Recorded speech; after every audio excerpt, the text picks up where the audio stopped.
ನಗುರದಿಕವೆಂದು ಜಗದಲ್ಲಿ ಸಾರುತಿಹ ನಿಗಮ ಶ್ರುತಿ ಕೇಳಿ ಗುರುವೇ ನಾ ನಿಮ್ಮ ಪದಯುಗವ ಬನ್ನಿಪೆನೋ ಕೃಪೆಯಾಗೋ. ಪ್ರಾತಸ್ಮರಣೀಯ ಜಗದ್ಗುರು ಸಿದ್ಧಾರೂಢರ ಜಡಿಸಿದ್ದ ಯೋಗೀಂದ್ರರ ಪವಿತ್ರ ಚರಣಾರವಿಂದಗಳಲ್ಲಿ ನತಮಸ್ತಕನಾಗಿ ಶಿವಯೋಗಿತ್ರಯರ ದಿವ್ಯ ಅಡಿದಾವರಗಳಲ್ಲಿ ಶಿರವಾಗಿ ಈ ವೇದಾಂತ ಪರಿಷತ್ತಿನ ಸನ್ನಿಧಾನ ಸ್ಥಾನದಲ್ಲಿ ವಿರಾಜಮಾನರಾಗಿರುವ ಗುರು ಸಾರ್ವಭೌಮ ಸಾಧು ಚಕ್ರವರ್ತಿ ನಿರಾಭಾರಿ ಸದ್ಗುರುವಿನ ಶ್ರೀ ಚರಣಗಳಿಗೆ ಹಣ್ಣನೆನೆದು ವೇದಿಕೆಯಲ್ಲಿ ಆಸೀನರಾಗಿರತಕ್ಕಂಥ ಸಕಲ ಪರಮ ಪೂಜ್ಯರ ಶ್ರೀ ಚರಣಗಳಿಗೆ ಶರಣೆಂದು ಮಾತೋಶ್ರೀಯವರಿಗೆ ವಂದಿಸುತ್ತಾ ಶ್ರೇಷ್ಠವಾದ ಜನ್ಮವನ್ನು ಪಾವನ ಮಾಡಿಕೊಳ್ಳಬೇಕೆಂಬ ಸದ್ಬುದ್ಧಿಯಿಂದ ಸಮ್ಮಿಲಿತರಾಗಿ ಸದ್ಗುರುನಾಥನ ಬಳಿಗೆ ಬಂದಿರತಕ್ಕಂಥ ತಮಗೆಲ್ಲರಿಗೂ ನಮನಗಳನ್ನು ಸಲ್ಲಿಸುತ್ತಾ ಪುಣ್ಯಾತ್ಮರೇ, ಗುರುಬೋಧೆಯಂ ಪರಾತ್ಪರವಪ್ಪ ಚಿತ್ತು ತಣ್ಣೀರವೆಂದು ನಿಜವನರಿದ ನಿಜಗುಣ ಶಿವಯೋಗಿಗಳಿಂದ ಹೊರಹೊಮ್ಮಿರತಕ್ಕಂಥ ಒಂದು ಮಾತನ್ನ ಇಲ್ಲಿಯವರೆಗೆ ತಿಳಿಸ್ತಾ ಬಂದರು. ಗುರುವೇ ನಿಮ್ಮಯ ಕರುಣದೊಳೆನ್ನ ತತ್ವದಿರವನರಿದು ನಿತ್ಯ ಸುಖಿಯಾದೆ ನಾಮರೂಪವನ್ನಭಿಮಾನಿಸಿಕೊಂಡು ತಾಮಸಮತಿ ಒಳಗಾಗಿವೆ ಪ್ರೇಮಾಸ್ತಿ ಭಾತಿ ಎಂಬಿವೆ ನಿನ್ನ ನಿಜಧಾಮ ಎಂದು ವಶದು ಎಚ್ಚರಿಸಲಾಗಿ ಅಂತ ಇಲ್ಲಿಯವರೆಗೆ ತಿಳಿಸಿದರು ಪೂಜ್ಯರು. ಇದೇ ಮಾತನ್ನ ನಿಜಗುರು ಏನಂತ ಹೇಳ್ತಾ ಇದ್ದಾರ, ಶ್ರೀ ಗುರುವೇ ಶರಣು ಶಿವಯೋಗ ಸಂಪದವ ನೆನಗಾಗು ಮಾಡಿದ ನಿಜ ವಿರಾಗಿ ಜನವಂದ್ಯ ಅಂತ ಹೇಳಿದರು. ಏ ಸದ್ಗುರುನಾಥ, ನಿನಗೆ ಶರಣು. ವೈರಾಗ್ಯವಂತ ಶಿಷ್ಯನ ಕಡೆಯಿಂದ ನಮನ ಮಾಡಿಸಿಕೊಳ್ಳಲಿಕ್ಕೆ ಯೋಗ್ಯನಾದಂತಹ ಗುರುವೇ ನಿನಗೆ ಶರಣು ಅಂತ ಹೇಳಿದರು.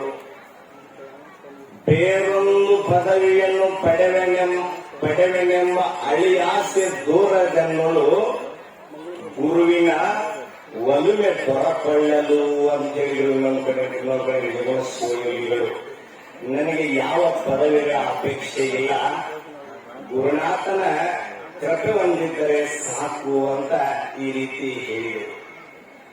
ನಿಜಗುಣ ಶಿವಯೋಗಿಗಳು ಹೇಳಿರುವಂತಹ ಈ ಪದದ ವಿಚಾರವನ್ನ ಎಲ್ಲರೂ ತಿಳಿಸಿದ್ದಾರೆ. ವಿಷಯ ಒಂದೇ ಇದ್ದರೂ ಕೂಡ ಹೇಳುವ ರೀತಿ ಬೇರೆ ಬೇರೆ ಇರ್ತದ. ಅದಕ್ಕೂ ಒಂದು ಮಾತು ಹೇಳಿದ ನಿಜಗುಣರು, ಸ್ವರವಂದೇ ಗಾಯಕನ ಕರಣ ಭೇದವನ್ನೈದಿ ಪರಿಪರಿಯೇ ಗೀತವೆನಿಸಿ ರಂಜಿಸುವಂತೆ ಶರೀರಾದಿ ಭೇದ ಅರಿವಿಂಗೆ ಅಂತ ಹೇಳಿದರು. ಅಂದ್ರೆ ಗಾಯಕನಲ್ಲಿ ಒಂದೇ ಸ್ವರ ಇದ್ರು ರಾಗ ಬೇರೆ ಬೇರೆ ಹೆಂಗ ತೆಗಿತಾನಲ್ಲ, ಹಾಗೆ ವಿಷಯ ಒಂದೇ ಇದ್ರೂ ಹೇಳುವ ರೀತಿ ಬೇರೆ ಬೇರೆ ಇರ್ತದೆ. ಆತ್ಮ ಒಬ್ಬನೇ ಇದ್ರೂ ಕೂಡ ಶರೀರಾದಿ ಭೇದ ಅರಿವಿಂಗೆ ಶರೀರ ಉಪಾಧಿಗಳು ಬೇರೆ ಬೇರೆ. ಇಲ್ಲಿಯವರೆಗೆ ತಿಳಿಸ್ತಾ ಬಂದ್ರು, ಶಿಷ್ಯ ಗುರುಗಳ ಹತ್ರ ಹೋಗಿ ಏನನ್ನ ತಿಳ್ಕೊಂಡಿದ್ದಾನ, ಏನನ್ನ ಅನುಭವಿಸಿದ್ದಾನ. ನಾವು ಎಂತ ಊಟ ಮಾಡ್ತೇವಲ್ಲ ಅಂತ ಡರ್ಕಿ ಬರ್ತಾವಂತ ಬೇಗ ಬರ್ತಾವ. ಹಾಗೆ ಇಲ್ಲಿ ಗುರುಗಳ ಹತ್ರ ಬಂದು ಶಿಷ್ಯ ಏನನ್ನ ತಿಳ್ಕೊಂಡಿದ್ದಾನ ಆ ಆನಂದದ ಆವಿರ್ಭಾವವನ್ನ ಇಲ್ಲಿ ವ್ಯಕ್ತಪಡಿಸ್ತಕ್ಕಂಥವನಾಗಿದ್ದಾನೆ. ನಿಮ್ಮಯ ಕರುಣದೊಳೆನ್ನ ತತ್ವದಿರವನರಿದು ನಿತ್ಯ ಸುಖಿಯಾದೆ. ನಾನು ನಿನ್ನಿಂದ ನನ್ನ ಆತ್ಮ ತತ್ವವನ್ನು ಅರಿತುಕೊಂಡು ನಾನು ಸುಖಿಯಾದೆ. ಇಲ್ಲಿಯ ಪರ್ಯಂತರ ಅನಿತ್ಯವಾದ ಸುಖಗಳೇ ಸತ್ಯವೆಂದು ನಾನು ತಿಳಿದಿದ್ದೆ. ಈಗ ನಿನ್ನಿಂದ ನಾನು ನನ್ನ ಸ್ವರೂಪವನ್ನು ಅರಿತುಕೊಂಡು ಧನ್ಯನಾದೆ ಅನ್ನುವಂತ ಮಾತನ್ನು ಹೇಳ್ತಾ ಇದ್ದಾನೆ ಶಿಷ್ಯ. ಕರ್ಣ ಏನು ತಿಳ್ಕೊಂಡಿದ್ದ ಅಂತಂದ್ರೆ ನಾನು ಸೂತ ಪುತ್ರ ಅಂತ ತಿಳ್ಕೊಂಡಿದ್ದ. ಜೋ ಅವಿಕೃತ ಕೌಂತೆಯನೇ ರಾಧಾಪುತ್ರ ಪ್ರತೀತಿ ಚಿದಾನಂದ ಘನ ಬ್ರಹ್ಮವೇ ಜೀವ ಭಾವತಿ ರೀತಿ. ಕರ್ಣ ಅವನು ಕ್ಷತ್ರಿಯನಿದ್ದರೂ, ಅವನು ಜನ್ಮತ ಕ್ಷತ್ರಿಯ ಕುಲದವನಿದ್ದರೂ ಕೂಡ ನಾನು ಕ್ಷತ್ರಿಯ ಅಂತ ಅವನಿಗೆ ಗೊತ್ತಿದ್ದಿದ್ದಿಲ್ಲ. ನಾನು ಸೂತ ಪುತ್ರ ಅಂತ ತಿಳ್ಕೊಂಡಿದ್ದ, ನಾನು ಹೀನ ಕುಲದವನು ಅಂತ ತಿಳ್ಕೊಂಡು ಜೀವನದಲ್ಲಿ ಜಿಗುಪ್ಸೆಯನ್ನು ಹೊಂದಿದ್ದ ಕರ್ಣ ಯಾವಾಗ ಶ್ರೀಕೃಷ್ಣ ಪರಮಾತ್ಮನಿಂದ ಅರಿತುಕೊಂಡ ಅವಾಗ ಸಂತೋಷಪಟ್ಟ.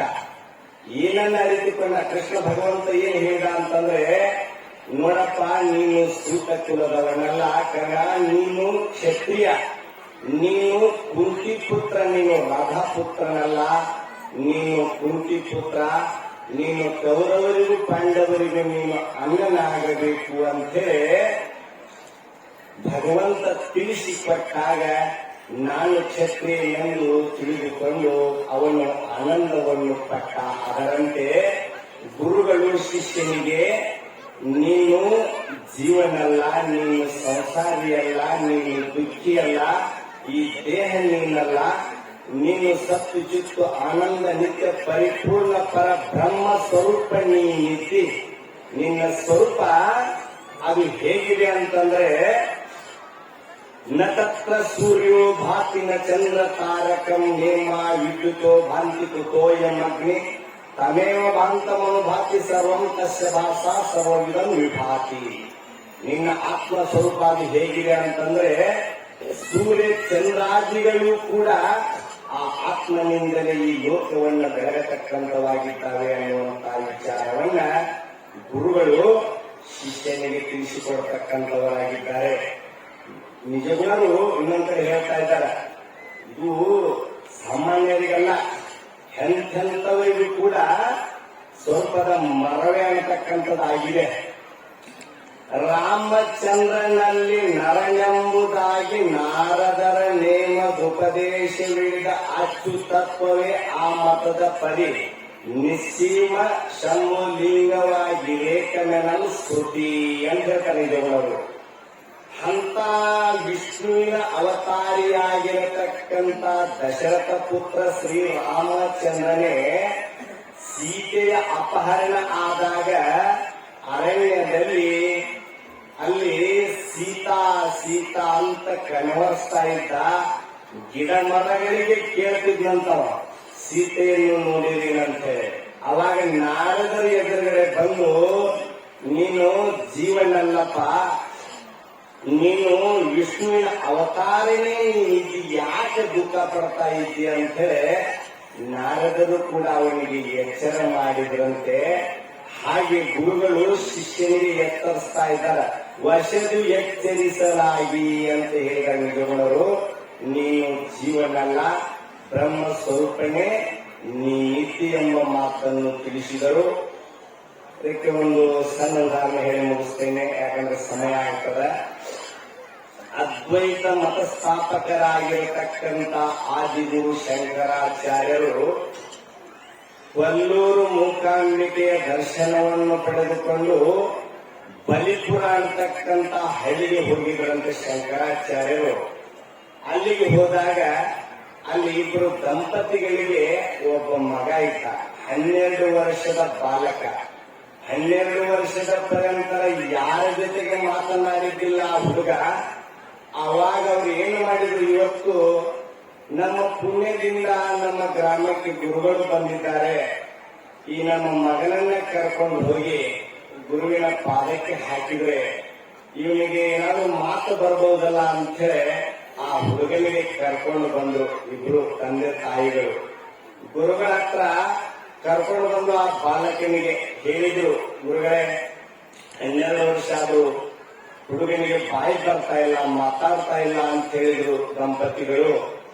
ಅವಾಗ ಶಂಕರಾಚಾರ್ಯರು ಆ ಹುಡುಗನ ಕಣ್ಣಾಗ ಕಣ್ಣಿಟ್ಟು ನೋಡಿದ್ರು ನೋಡಿ ಕೆಲರಂ ಮಾತನಾಡಿ ಕೆಲರಂ ಎಂಬ ಮಾತಿನಂತೆ ಪರಿಪೂರ್ಣ ಕೃಪಾ ಕಟಾಕ್ಷದಿಂದ ನೋಡಿದ್ರು ಆ ಬಾಲಕನಿಗೆ ನೋಡಿ ಕರೆಂಟ್ ಪಾಸ್ ಆತವ್ರದ ಅವನೊಳಗೆ ಏನ ನೋಡಿ ಕೇಳ್ತಾರ ಆ ಹುಡುಗನಿಗೆ. ಏನ್ ಕೇಳಿದ್ರು ಶಂಕರಾಚಾರ್ಯರು ಅಂತಂದ್ರೆ 12 ವರ್ಷಗಳ ಪರ್ಯಂತರ ಮಾತನ್ನೇ ಆಡಲಾರದ ಬಾಲಕನಿಗೆ ಸಂಸ್ಕೃತದೊಳಗ ಕಸ್ತ್ವಂ ಶಿಶು ಕಶ್ಯ ಕುತೂಷಿಗಂತ ಕಿನ್ನಾಮತೆ ತ್ವಂ ಪದಚಾರಕ ಎಲೆ ಮಗನೇ ನೀನು ಯಾರು, ನಿನ್ನ ತಂದೆ ತಾಯಿಗಳು ಯಾರು, ನೀನು ಎಲ್ಲಿಂದ ಬಂದಿ, ಇದೆಲ್ಲವನ್ನು ಹೇಳು ಅಂತೇಳಿ ಶಂಕರಾಚಾರ್ಯರು ಸಂಸ್ಕೃತ ಭಾಷೆಯಲ್ಲೇ ಮಾತನಾಡಿಸಿದ್ರು ಆ ಬಾಲಕನಿಗೆ. ಆ ಹುಡುಗ ಅವರ ಜೊತೆಗೆ ಮಾತಾಡ್ತಾರೆ. ಏನಂತಾನಂತಂದ್ರೆ ಆ ಬಾಲಕ, ನಹಂ ಮನುಷ್ಯ ನ ಚ ದೇವ ಯಕ್ಷ ನ ಬ್ರಾಹ್ಮಣ ವೈಶ್ಯ ಶೂದ್ರ ನ ಬ್ರಹ್ಮಚಾರಿ ನ ಗೃಹೀವನಸ್ತು ಭಿಕ್ಷುರ್ನ ಚಾಹಂ ನಿಜಬೋಧ ರೂಪ ಸ ನಿತ್ಯೋಪನದ್ದಿ ಸ್ವರೂಪೋಹಂ ಆತ್ಮ ಅಂತೇಳಿದ ಹುಡುಗ. ನಾನು ಮನುಷ್ಯನಲ್ಲ, ದೇವನಲ್ಲ, ಯಕ್ಷನಲ್ಲ, ನಾನು ಬ್ರಹ್ಮಚಾರಿಯಲ್ಲ, ಗೃಹಸ್ಥನಲ್ಲ, ವಾನಪ್ರಸ್ಥನಲ್ಲ, ನಾನು ಸನ್ಯಾಸಿಯಲ್ಲ, ನಾನು ಆತ್ಮಸ್ವರೂಪನಿದ್ದೇನೆ ಎಂಬ ಉತ್ತರವನ್ನು ಕೊಟ್ಟ ಆ ಹುಡುಗ ತಂದೆ ತಾಯಿಗಳಿಗೂ ಬಹಳ ಆಶ್ಚರ್ಯ ಆಯಿತು, ಗುರುಗಳಿಗೂ ಬಹಳ ಆಶ್ಚರ್ಯ ಆಯಿತು. ತಮ್ಮ ಇಷ್ಟು ವರ್ಷ ನೀವು ಯಾಕೆ ಮಾತಾಡಿದ್ದಿಲ್ಲೋ ಅಂತೇಳಿ ಗುರುಗಳು ಕೇಳಿದಾಗ, ಗುರುಗಳೇ ನನಗೆ ಇಲ್ಲಿ ತನಕ ಈ ಲೋಕದೊಳಗ ಮನುಷ್ಯರನ್ನತಕ್ಕಂಥವರೇ ನನಗೆ ಕಂಡಿದ್ದಿಲ್ಲ, ಭೇಟಿಯಾಗಿದ್ದಿಲ್ಲ ಯಾರು. ಇವತ್ತು ನನ್ನ ಪೂರ್ವ ಜನ್ಮದ ಪುಣ್ಯದಿಂದ ನೀನು ನನಗೆ ಪ್ರಾಪ್ತಿಯಾಗಿದೆ, ಅದಕ್ಕೆ ನಾನು ನಿಮ್ಮ ಜೊತೆಗೆ ಮಾತಾಡಿದೆ ಅಂತ ಹೇಳಿದಂತೆ ಆ ಬಾಲಕ ಅವನೇ ಶಂಕರಾಚಾರ್ಯರ ಶಿಷ್ಯ ಹಸ್ತಾಮರ ಕಾಣತಕ್ಕಂತ ವಿಚಾರ ಬರ್ತದೆ. ಅದಕ್ಕೋಸ್ಕರವಾಗಿ ಶಿಷ್ಯನಾದಂಥವನು ಗುರುವಿನಿಂದ ತನ್ನ ಯಥಾರ್ಥವಾದ ಆತ್ಮಸ್ವರೂಪವನ್ನು ಅರಿತುಕೊಂಡು ಈ ಉದ್ಧಾರವನ್ನು ತೆಗೆದಿದ್ದಾನೆ ಅಂತ ಹೇಳ್ತಾ ನನ್ನೆರಡು ಗುರು ನುಡಿಗಳನ್ನು ಗುರು ಚರಣಾರವಿಂದಗಳಿಗೆ ಅರ್ಪಿಸಿ ನನ್ನ ಮಾತಿಗೆ ವಿರಾಮ.